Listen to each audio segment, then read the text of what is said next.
गुरु गोविंद सिंह की जयंती पर पीएम मोदी का बड़ा ऐलान। अब हर साल 26 दिसंबर को मनाया जाएगा वीर बाल दिवस। पीएम ने ट्वीट करते हुए लिखा, वीर बाल दिवस उसी दिन होगा जिस दिन साहिबजादा जोरावर सिंह ने और साहिबजादा फतेह सिंह जी शहीद हुए।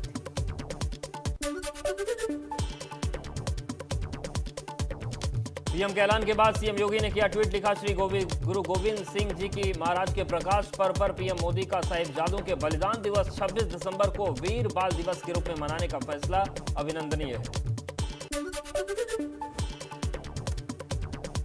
श्री गुरु गोविंद सिंह का प्रकाश पर्व आज। प्रधानमंत्री नरेंद्र मोदी ने सिखों के 10वें गुरु गोविंद सिंह के प्रकाश पर्व पर शुभकामनाएं दी। उन्होंने कहा कि उनका जीवन और संदेश लाखों लोगों को ताकत देता है। गुरु गोविंद सिंह सिखों के 10वें और अंतिम गुरु।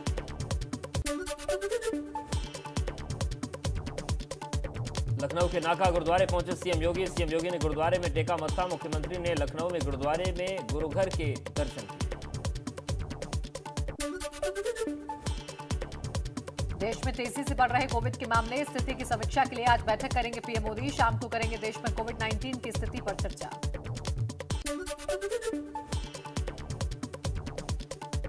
यूपी चुनाव की तारीखों की घोषणा होने के साथ ही एडीजी कानून व्यवस्था प्रशांत कुमार ने की प्रेस कॉन्फ्रेंस। यूपी के एडीजी कानून व्यवस्था प्रशांत कुमार ने कहा कि हम चुनाव के लिए पूरी तरह तैयार, इससे जुड़ी सारी तैयारियां हो गई हैं। 5 बूथ और उससे अधिक बूथ के समस्त मतदान केंद्रों पर कानून व्यवस्था के संबंध में भीड़ नियंत्रण हेतु आवश्यक तैयारी के संबंध में भी निर्देश दिए गए हैं। विधानसभा निर्वाचन 2022 के दृष्टिगत कमिश्नरी और जनपदों में उपलब्ध पुलिस बल एवं अनुपूरक बलों का आकलन कर पुलिस बल की सूची अद्यावधिक किए जाने के भी निर्देश पूर्व में दिए जा चुके हैं। एडीजी कानून व्यवस्था प्रशांत कुमार ने कहा है कि कई जगहों से भारी मात्रा में अवैध शराब और नशे का सामान बरामद किया। जेल में बंद अपराधी किसी भी तरह चुनाव पर असर नहीं डाल पाएंगे, इसके पुख्ता इंतजाम कर लिए गए हैं। रिकवरीज की गई हैं 30/9 से अब तक, उसका विवरण भी प्रेस विज्ञप्ति में हमने दे रखा है। भारी मात्रा में अवैध शराब की रिकवरी हुई है, मादक पदार्थों की भी रिकवरी हुई है तथा अवैध शराब भट्टियां भी नष्ट की गई हैं। इसके अतिरिक्त अवैध शस्त्र भी पकड़े गए हैं, शस्त्र फैक्ट्रियां भी पकड़ी गई हैं। 6 महीने से अधिक कोई भी एनबीडब्ल्यू पेंडिंग नहीं है। जो भी एनबीडब्ल्यू हैं जो वर्तमान में, उसका विवरण आपके समक्ष।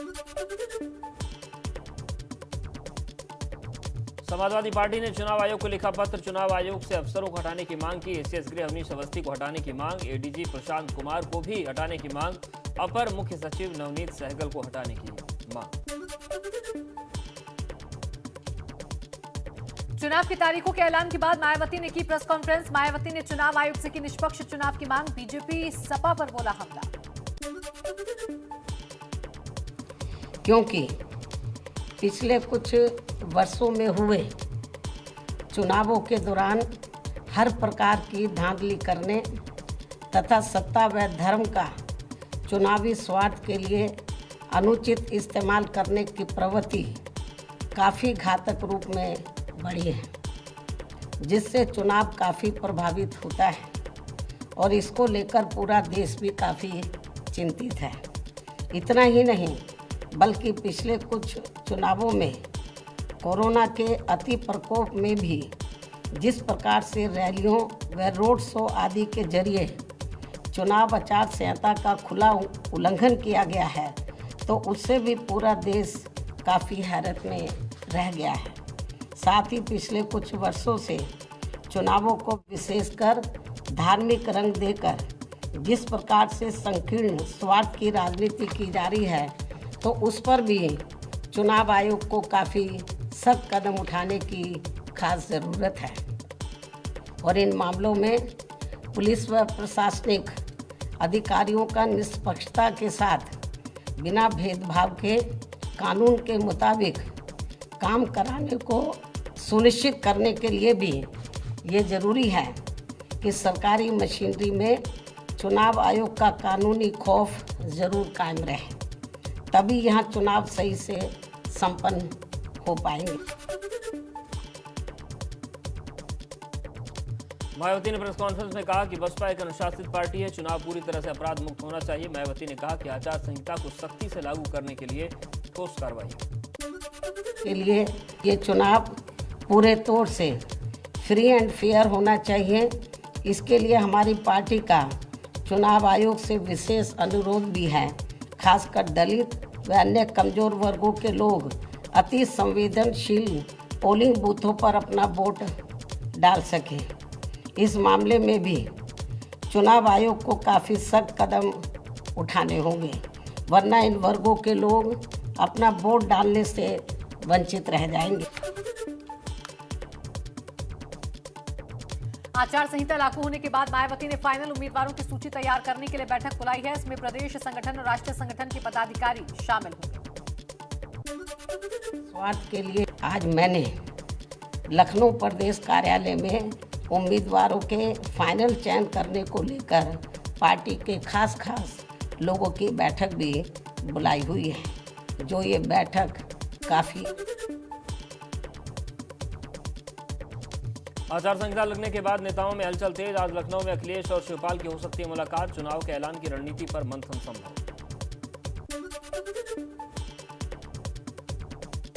सीएम योगी के ऐलान के बाद अखिलेश भी लड़ सकते हैं चुनाव। सूत्रों से खबर, मैनपुरी सदर से चुनाव लड़ सकते हैं अखिलेश। सीएम योगी ने भी किया था विधानसभा चुनाव लड़ने का ऐलान।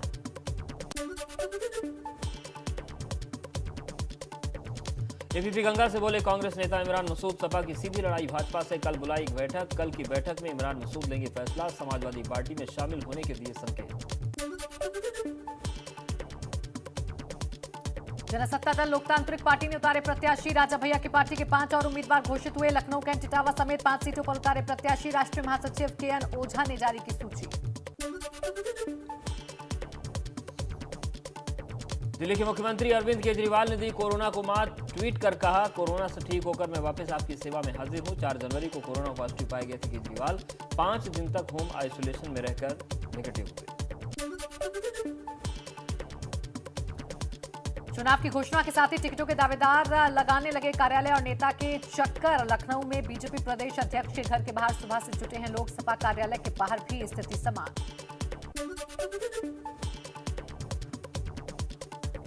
दिल्ली में चुनाव आयोग ने 5 राज्यों में विधानसभा चुनाव को लेकर मतदान की तारीखों का ऐलान किया। सीसी सुशील चंद्रा ने चुनाव तारीखों का ऐलान किया। 5 राज्यों में 7 चरणों में चुनाव होंगे। 14 जनवरी से नामांकन कर सकेंगे उम्मीदवार। 24 जनवरी तक नाम ले सकेंगे वापस। यूपी में पहला फेज 10 फरवरी, दूसरा चरण 14 फरवरी, 20 फरवरी को तीसरा चरण, 23 फरवरी को चौथा फेज, 5वां फेज 27 फरवरी, छठा चरण 3 मार्च, 7वां चरण 7 मार्च को होगा। सभी राज्यों के नतीजे 10 मार्च को आएंगे। We have also seen and perused that how the elections were conducted in 2017, how they were conducted in 2012. In 2012, this was done. All the 5 states were done in 9 phases. In 2017, this was done in 8 phases, and now we are reducing it by 1 more phase, and all elections of 5 states will be conducted in 7. UP में पहले चरण में 58 सीटों पर मतदान, दूसरे चरण में 55 सीटों पर होगी वोटिंग, तीसरे चरण में 59, चौथे चरण में 60, 5वें में 60, छठे फेज में 57 सीटों पर वोटिंग और 7वें और अंतिम चरण में 54 सीटों पर वोटिंग होगी। उत्तराखंड में 1 चरण में होगा मतदान। 14 फरवरी को उत्तराखंड में 1 चरण में होगी वोटिंग। 10 मार्च को ही आएंगे नतीजे। पंजाब गोवा में भी 14 फरवरी को मतदान। देश में पिछले 24 घंटे में कोरोना के 1,59,632 नए मामले। एक दिन में 327 लोगों की मौत हुई और देश में कोरोना के एक्टिव केस बढ़कर 5,90,611 हुए। कोरोना महामारी से देश भर में जान गंवाने वालों की संख्या बढ़कर हुई 4,83,790। अभी तक 3,44,53,630 नए कोरोना को दे चुके हैं लोग मात। देश में वैक्सीनेशन का आंकड़ा 151 करोड़ के पार। अब तक 151 करोड़ 58 लाख से ज्यादा लोगों को दी जा चुकी है डोज।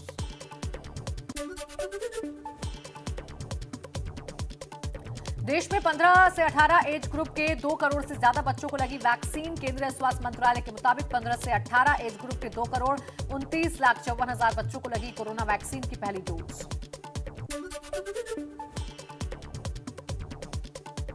देश में ओमिक्रॉन के मामले हुए 3,623। अब तक 27 राज्यों में फैल चुका है कोरोना का नया वेरिएंट। वहीं ओमिक्रॉन से ठीक होने वाले मरीजों की संख्या हुई 1409। उत्तर प्रदेश में हुआ कोरोना विस्फोट। 24 घंटे में सामने आए 7,695 नए केस। प्रदेश में एक्टिव केस की संख्या पहुंची 18,000 से ज्यादा। बीजेपी सांसद वरुण गांधी कोरोना पॉजिटिव। 3 दिन से पीलीभीत में कर रहे थे चुनाव प्रचार। साथी नेताओं से कोरोना जांच की अपील की।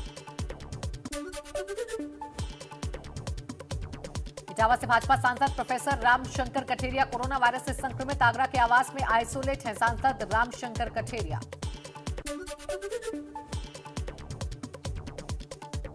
आगरा में राज्यसभा सांसद हरिद्वार दुबे की रिपोर्ट आई कोरोना पॉजिटिव। आगरा से ताल्लुक रखने वाले तीनों सांसद कोरोना पॉजिटिव।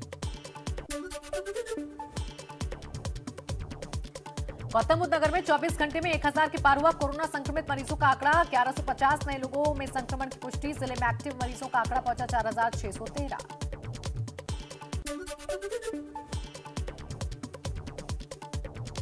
वाराणसी में ओमिक्रॉन का कहर। ओमिक्रॉन के 77 नए केस सामने आए। ओमिक्रॉन के मामले आने से दहशत। डीजीपी और मुख्य सचिव की बैठक शुरू। कोरोना संक्रमण को लेकर इंतजामों पर चर्चा जारी।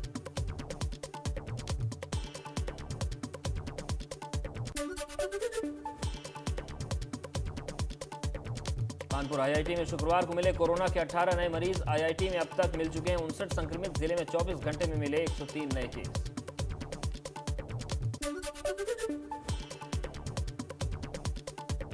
तेजी से पांव पसार रहा कोरोना। गोंडा में 24 घंटे में 16 नए संक्रमित मिले। जिले में एक्टिव कोरोना संक्रमितों की संख्या 30 हो गई है।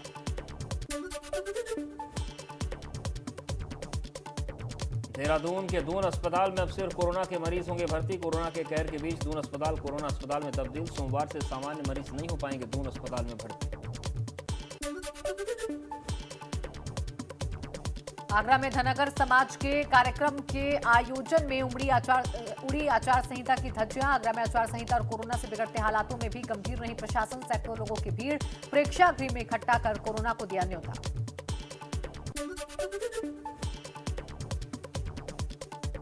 कोरोना के बढ़ते मामलों के चलते रोडवेज बसों में यात्रा करने वालों की संख्या हुई कम। यात्रियों की कमी के चलते परिवहन विभाग ने दिल्ली जयपुर समेत कई रूटों पर बसें बंद की।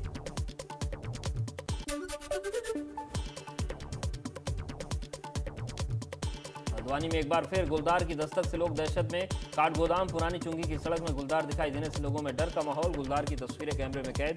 ग्रामीणों ने गुलदार को जल्द पकड़ने की मांग की।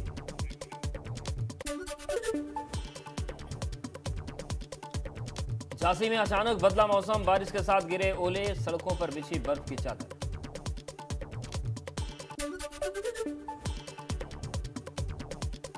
राजधानी दिल्ली और एनसीआर में 2 दिनों से हो रही लगातार बूंदाबांदी। 14 डिग्री सेल्सियस से घटकर न्यूनतम तापमान 12 डिग्री सेल्सियस और अधिकतम तापमान 18 डिग्री सेल्सियस दर्ज किया गया। चमोली में ऊंचाई वाले इलाके बद्रीनाथ धाम हेमकुंड साहिब औली में सुबह से ही बर्फबारी हो रही है, जिसके निचले इलाकों में शीतलहर का प्रकोप जारी है। ऊपरी इलाकों में बर्फबारी की खूबसूरत तस्वीरें सामने आई। हिमक्रीड़ा स्थल औली में बर्फबारी होने से पर्यटक औली का दीदार करने लगे। केदार घाटी के ऊंचाई वाले इलाकों में जमकर हो रही बर्फबारी। भारी बारिश के कारण गौरीकुंड केदारनाथ पैदल मार्ग भीमवली में ध्वस्त। मिनी स्विट्जरलैंड चोपता में बर्फबारी का लुत्फ उठाने पहुंच रहे पर्यटक। ग्रामीण जनजीवन अस्त व्यस्त, घरों में दुबके लोग।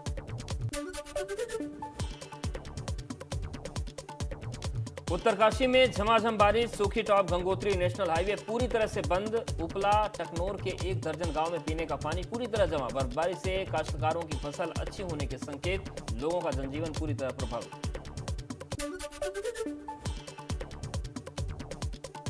लगातार बारिश के बाद ऊंचाई से लेकर निचले क्षेत्रों में हो रही बर्फबारी। यमुना घाटी के निचले क्षेत्र बड़कोट पुरोला में साल के पहले हफ्ते में हुई बर्फबारी। यमुनोत्री केदार कांठा गुलाबी कांठा चांगशील में 2 से 4 फीट तक जमी बर्फ। 12 डिग्री तक लुढ़क गया यमुनोत्री का तापमान।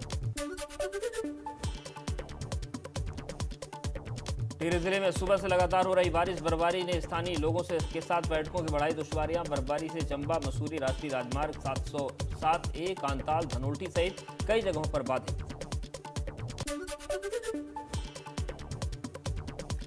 जोशीमठ में पिछले दिनों हुई बर्फबारी से भारत चीनी सीमा को जोड़ने वाले मलारी राष्ट्रीय राजमार्ग पर 10 से 15 फीट बड़े बड़े ग्लेशियर टूटकर सड़क पर आ गए हैं, जिससे सीमावर्ती इलाकों में जाने वाले सेना के वाहन सेना की अग्रिम चौकियों पर नहीं पहुंच पा रहे। बद्रीनाथ धाम, हेमकुंड साहिब सहित उच्च हिमालयी क्षेत्रों में सुबह से हुई जोरदार बर्फबारी से लुढ़का पारा। बर्फबारी का मजा ले रहे पर्यटक औली में रोपवे चेयर लिफ्ट से हिमालयी सौंदर्य के करीब से निहार रहे हैं सैलानी। एटा में बदला मौसम का मिजाज, तेज गड़गड़ाहट, तेज हवा और बारिश के साथ पड़े ओले। जनपद के कई इलाकों में हुई ओलावृष्टि, सर्द हवाओं से बढ़ी ठिठुरन, अपने घरों में कैद हुए लोग। फिरोजाबाद में बारिश के साथ जिले में कई इलाकों में हुई ओलावृष्टि, तापमान में आई गिरावट। सर्दी के सितम से बचने के लिए लोग ले रहे अलाव का सहारा। भाजपा प्रदेश अध्यक्ष मदन कौशिक का बयान, नॉमिनेशन डेट से पहले होगी प्रत्याशियों की लिस्ट जारी, करीब 10 से 12 नेताओं का टिकट कटने की उम्मीद। सीएम धामी के पीआरओ नंदन बिष्ट बहाल, डंपर छोड़ने के पत्र लिखने के मामले में हटाए गए थे बिष्ट। आचार संहिता लागू होने से 2 दिन पहले बहाली, आचार संहिता लगने के बाद सामने आया बहाली का आदेश। हमीरपुर पुलिस ने किया अवैध असला फैक्ट्री का खुलासा, 1 दर्जन से अधिक बने और अधबने अवैध असलहे बरामद किए गए। नोएडा में गाड़ियों का शीशा तोड़ सामान चोरी करने वाले गैंग के साथ मुठभेड़, 3 बदमाशों को पुलिस ने किया गिरफ्तार, आरोपियों पर दर्ज कई मामले। अलीगढ़ के प्रतिभा नगर में बदमाशों ने लूट की, परिवार के लोगों को बंधक बनाकर वारदात को अंजाम दिया, बदमाश नकदी और जेवरात लेकर फरार हुए। हरदोई में जिला अदालत ने दुष्कर्म दोषी को सुनाई सजा, उम्र कैद के साथ लगाया 1 लाख का जुर्माना। 8 साल की बच्ची के साथ दुष्कर्म से जुड़ा है मामला।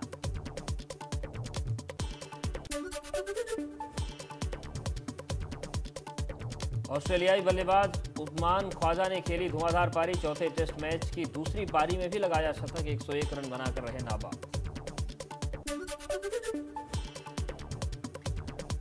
सुकेश चंद्रशेखर केस में नाम आने के बाद से जैकलीन को काफी दिक्कतों का करना पड़ा सामना। हाल ही में सुकेश संग एक्ट्रेस की एक पर्सनल फोटो सामने आई, जैकलीन ने इस पर रिएक्ट किया। एक्ट्रेस इस बात से काफी दुखी नजर आई।